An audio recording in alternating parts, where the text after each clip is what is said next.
Hello students, welcome to e-learning platform by Automobile Engineering Department once again.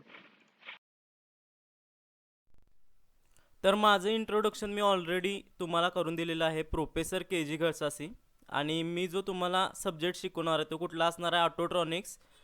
Subject code आहे 22654. या लेक्चरपासून आपण chapter number 2 चालू करणार आहे. चॅप्टर नंबर 2 कुठला असणार आहे ऑटोमोटिव्ह कम्प्युटर टेक्नॉलॉजी. आणि हा चॅप्टर नंबर 2चा व्हिडिओचा पार्ट नंबर 1 असणार आहे.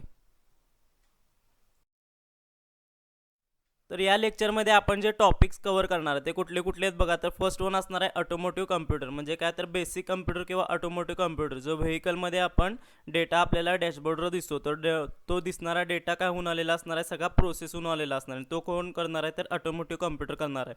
तर त्याची जी बेसिक ब्लॉक डायग्राम आहे ती आपण स्टडी करणार आहे या लेक्चरला. आणि नेक्स्ट वन आहे ते कम्प्युटर मेमरी. तर कम्प्युटरच्या वेगवेगळ्या मेमरी असेल, रॉम मेमरी असेल, रॅम मेमरी असेल, ई रॉम, प्री रॉम या टाईपच्या ज्या मेमरी असणार त्या प्रत्येक मेमरीचं कन्स्ट्रक्शन आणि वर्किंग किंवा प्रत्येक मेमरीचं यूज काय असणार आहे ते आपण या लेक्चरमध्ये स्टडी करणार आहे. Automotive computer. तर बघा ऑटोमोटिव्ह कम्प्युटरची जी ब्लॉक डायग्राम आहे ही तुम्हाला फिगरमध्ये दिसत असेल. तर हा असणार आहे इथून येणार तुमचा डेटा. नेक्स्ट आहे इनपुट युनिट. त्याच्यानंतर हे जे आहे ते स्टोरेज युनिट. त्याच्यामध्ये प्रायमरी स्टोरेज आणि सेकंडरी स्टोरेज आहे. नेक्स्ट आहे इकडं आउटपुट युनिट आणि हे असणार आहे इन्फॉर्मेशन. आणि स्टोरेज युनिटला इथं असणार आहे CPU, ह्यालाच म्हणायचं सेंट्रल प्रोसेसिंग युनिट. त्याच्यामध्ये कंट्रोल युनिट आणि अरिथमॅटिक अँड लॉजिक युनिट असणार आहे. तर अशा प्रकारे ही ब्लॉक डायग्राम असणार आहे. तर आता स्टार्टिंगला हे असणार आहे इथं इनपुट युनिट. इनपुट युनिटमध्ये काय तर आउटसाईड वर्ल्डमधून जो सगळा डेटा येणार आहे तो डेटा कुठं कलेक्ट केला जाणार आहे, इनपुट युनिटमध्ये कलेक्ट केला जाणार आहे. आणि त्या इनपुट युनिटमध्ये काय केलं जाणार आहे तर डेटा जो कम्प्युटरला समजेल अशा लँग्वेजमध्ये तो कन्वर्ट केला जाणार आहे. लक्षात येते आपली लँग्वेज वेगळी असणार आहे, कम्प्युटरची लँग्वेज ही वेगळी असणार आहे. त्यामुळे इनपुट युनिटमध्ये काय केलं जाणार आहे, जो डेटा कम्प्युटरला समजेल त्या लँग्वेजमध्ये तो कन्वर्ट केला जाणार आहे. आणि तो कन्वर्ट केलेला डेटा कुठं पुढं पाठवला जाणार आहे तर या स्टोरेज युनिटमध्ये पाठवला जाणार आहे. तर या स्टोरेज युनिटमध्ये हा डेटा स्टोअर केला जाणार आहे. त्याच्यानंतर स्टोअर केल्यानंतर त्याच्यावर वेगवेगळे ऑपरेशन्स परफॉर्म केले जाणार आहे. आणि ते कोण करणार आहे तर हा जो CPU असणार आहे हा CPU ते परफॉर्म करणार आहे. मग CPUमध्ये काय केलं जाणार आहे अरिथमॅटिक अँड लॉजिक युनिट असतील. तो काय करणार तर वेगवेगळ्या प्रकारचे जे कॅल्क्युलेशन असतील ते कॅल्क्युलेशन करणार आहे किंवा वेगवेगळ्या प्रोसेसिंग असतील त्या डेटावर त्या प्रोसेसिंग करण्याचं काम कोण करणार आहे तर हा CPU करणार आहे. आणि डेटा प्रोसेसिंग झाल्यानंतर तो कुठं जाणार आहे मग पुढं पाठवला जाणार आहे तो आउटपुट युनिटला पाठवला जाणार आहे. मग आउटपुट युनिटचं फंक्शन काय असणार आहे, जर हा डेटा आलेला आहे तो कम्प्युटर लँग्वेजमध्ये आलेला आहे. तो कम्प्युटर लँग्वेजमध्ये आलेला डेटा कन्वर्ट करून कुठल्या लँग्वेजमध्ये कन्वर्ट करण्याचं काम करणार आहे तर ह्युमनला समजेल अशा लँग्वेजमध्ये कन्वर्ट करण्याचं काम कोण करणार आहे, हे आउटपुट युनिट करणार आहे. आणि आउटपुट युनिटमधून डेटा परत कुठं जाणार आहे तर पुढं हा इन्फॉर्मेशन म्हणजे वेगवेगळे जे डॅशबोर्ड्स असतील किंवा हे असतील त्या ठिकाणी हा डेटा पाठवला जाणार आहे. आणि मग तो आपण परत डेटा काय करू शकणार आहे, रीड करू शकणार आहे. तर अशा प्रकारे हा ऑटोमोटिव्ह कम्प्युटर सिस्टीम किंवा बेसिक जी कम्प्युटर सिस्टीम असणार आहे ती बेसिक कम्प्युटर सिस्टीम वर्क होणार आहे. नेक्स्ट वन आहे computer memory.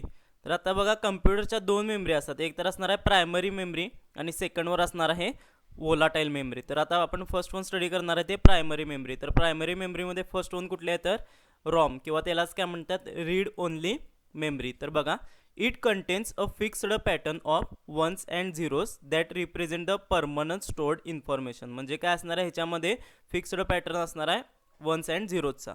ROM contains the basic operating parameters for the vehicle.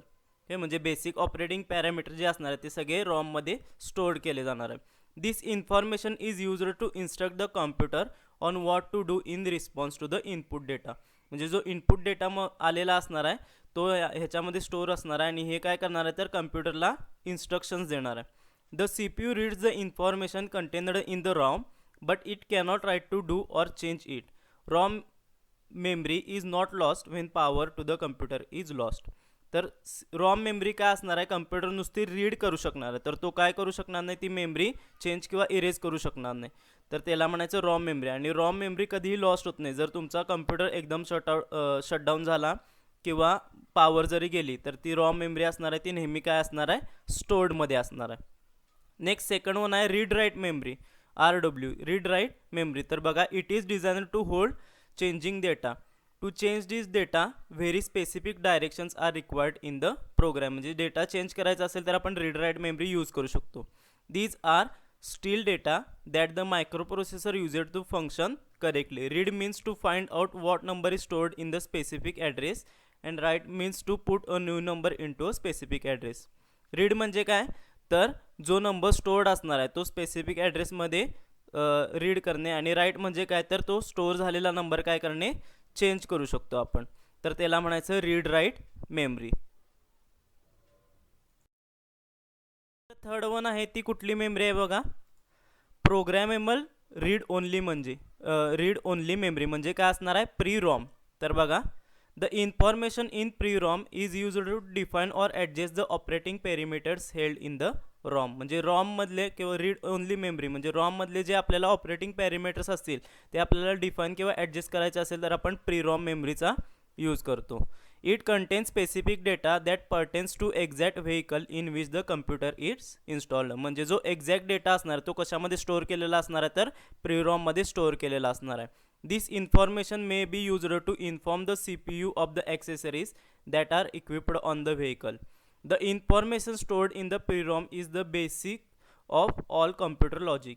In many instances, the computer is interchangeable between modules of the same manufacturer. However, the PROM is not. म्हणजे PROM मध्ये काय असणार जी memory store असणार आहे ती एकदम basic memory असणार आहे. Consequently the PROM may not be replaceable and plug in to the computer. म्हणजे PROM ही आपल्याला रिप्लेस करता न येणारी मेमरी आहे. नेक्स्ट फोर्थ वन आहे erasable programmable read only memory. म्हणजे E P ROM. Erasable programmable read only memory म्हणजे काय असणार आहे ई प्रॉम. तर बघा it is similar to the PROM except its content can be erased to allow new data to be installed. A piece of a mylar tape covers this window. म्हणजे काय असणार आहे ही सेम प्रॉम सारखीच असणार आहे, फक्त ह्याच्यामध्ये काय असणार आहे इरेजेबल मेमरी असणार. म्हणजे ह्याच्यामध्ये जो डाटा स्टोअर केलेला असणार तो आपण काय करू शकतो तर इरेज करू शकतो. आणि कसा इरेज करू शकणार तर एक टेप असणार आहे, ती टेप आपण रिमूव्ह केली तर काय होणार आहे तो डेटा सगळा इरेज होणार आहे. आणि फिफ्थ वन आहे ती electrically erasable programmable read only memory म्हणजे ई प्रॉम. तर बघा it allows changing the information electrically 1 bit at a time. It is possible to erase and reprogram the EEPROM without removing integrated circuit chip from the computer. म्हणजे ही पण same असणार आहे, फक्त ह्याच्यामध्ये काय असणार आहे आपल्याला तर इंटिग्रेटेड सर्किट चिप आपल्याला रिमूव्ह करायला लागणार नाही, ती ही इलेक्ट्रिकली काय होणार आहे मेमरी इरेज केली जाणार. तर अशी ही EEPROM मेमरी असणार आहे. तर अशा टोटल कम्प्युटरच्या 5 मेमरी आहेत. Okay. Second one set of the memory तो कुठला असणार आहे तर आपण मगाशी तुम्हाला सांगितलं मी होलाटाईल मेमरी. तर त्याच्यामध्ये 2 मेमरी असणार आहेत रॅम आणि कॅम. तर रॅम म्हणजे काय बघा, रॅम म्हणजे काय असणार आहे random access memory. The RAM will store temporary information that can be read from or return by the CPU. RAM can be design as a volatile or non volatile. म्हणजे रॅममध्ये काय असणार आहे तर टेम्पररी मेमरी असणार आहे, permanent memory नसणार आहे. आणि त्याच्यामध्ये परत 2 टाईप्स आहेत व्होलाटाईल अँड नॉन व्होलाटाईल.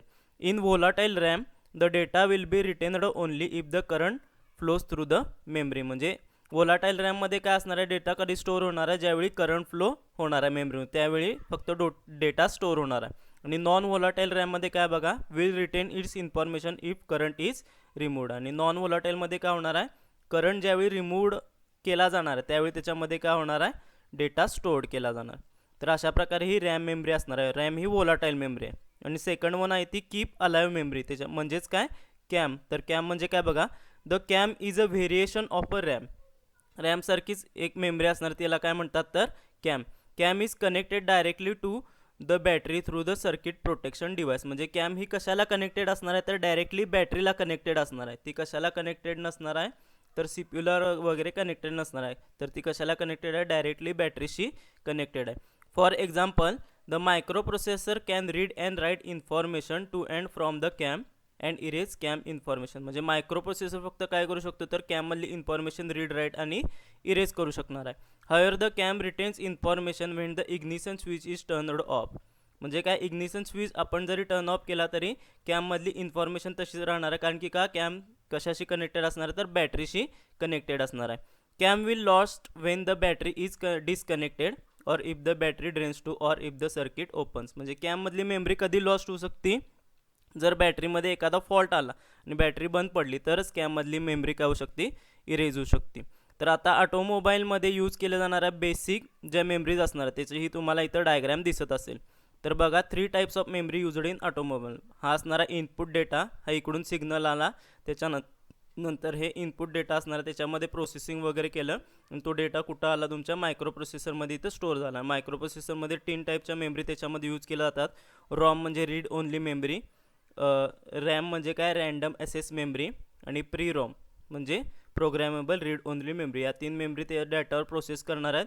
त्याच्यामधून रिझल्ट येणार, तो आउटपुटमध्ये जाणार आहे आणि आउटपुटमधून मग नंतर तो बाहेर आपल्याला डॅशबोर्डवर दिसणार आहे. तर अशा प्रकारे ही ऑटोमोबाईलमध्ये ज्या मेमरीज असणार किंवा बेसिक कम्प्युटरमध्ये ज्या मेमरीज असणार त्या मेमरीज आपण स्टडी केलेल्या आहेत.